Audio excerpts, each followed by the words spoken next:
नमस्कार, मी अमित कोळेकर आणि आपण ऐकत आहात तरुण भारत पॉडकास्ट. आजचा आपला विषय आहे आयुष्याचे चित्र.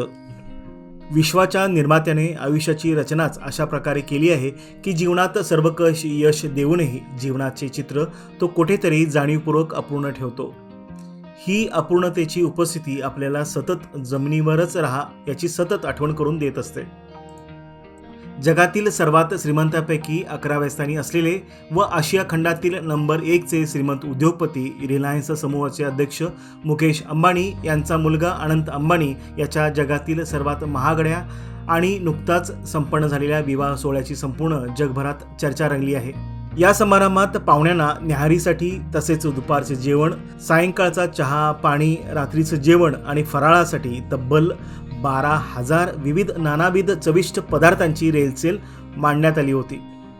या कार्यक्रमात बॉलिवूड फिल्म इंडस्ट्रीमधील जवळपास सर्व सुपरस्टार गाण्याच्या तालावर थिरकताना आपल्याला दिसून आले होते.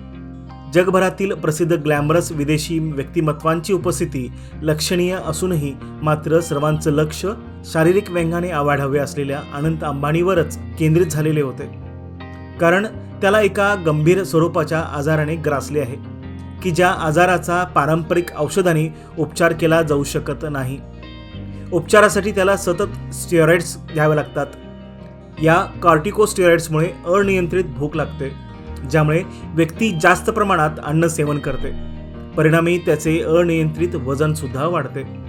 अब्जावधी डॉलरची संपत्ती असूनही मुकेश अंबानींचा लाडका आणि धाकटा मुलगा अशा आजाराने ग्रस्त आहे, ज्यासाठी स्टेरॉइडच्या दुष्परिणामाशिवाय या विश्वात दुसरा कोणताच उपाय नाही.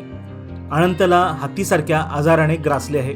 तेव्हा मुकेश अंबानी यांनी हत्तीवरच्या उपचार, मनोरंजन, स्पा आणि मसाजच्या सुविधांनी भरलेल्या हजारो एकर जमिनीचे सफारी पार्कमध्ये रूपांतर केले आहे.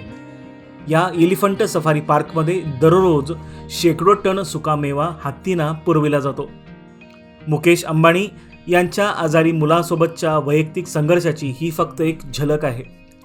सर्व सुखसंपत्ती पायाशी लोळण घेत असूनही ते आपल्या मुलासाठी संपूर्ण आरोग्याचा एक दिवसही विकत घेऊ शकत नाहीत. ही एक शोकांतिका म्हणावी लागेल. या समारंभात हजारो पाहुण्यांना संबोधित करताना मुकेश अंबानी म्हणाले होते की त्यांचे जीवन म्हणजे हे गुलाबाचा बिछाना नसून काट्याने भरलेला एक कष्टदायक प्रवास आहे. मुकेश अंबानी हे शब्द बोलत असताना आशियातील सर्वात श्रीमंत व्यक्तीच्या चेहऱ्यावर कॅमेरा झूम इन झाला होता. त्यांचा चेहरा खोल दुःखात बुडालेला दिसून येत होता. त्यांच्या डोळ्यातून दुःखाश्रू झिरपताना दिसत होते. त्या अश्रूमधील वेदना आणि असहायता त्यांच्या चेहऱ्यावर स्पष्ट दिसत होती. अब्जावधी डॉलरची संपत्ती असूनही ते आपल्या मुलासाठी साध्या एका दिवसाचे पूर्ण आरोग्य हे विकत घेऊ शकत नसल्याचे शल्य त्यांना जाणवत होते. किती अजब आहे हा निर्मात्याचा न्याय. जीवनाचे चित्र तो ईश्वर कुठेतरी नकळत अपूर्ण ठेवतो आणि त्या अपूर्णतेतच पूर्णत्वाचे सार आहे हे तो दर्शवित असतो.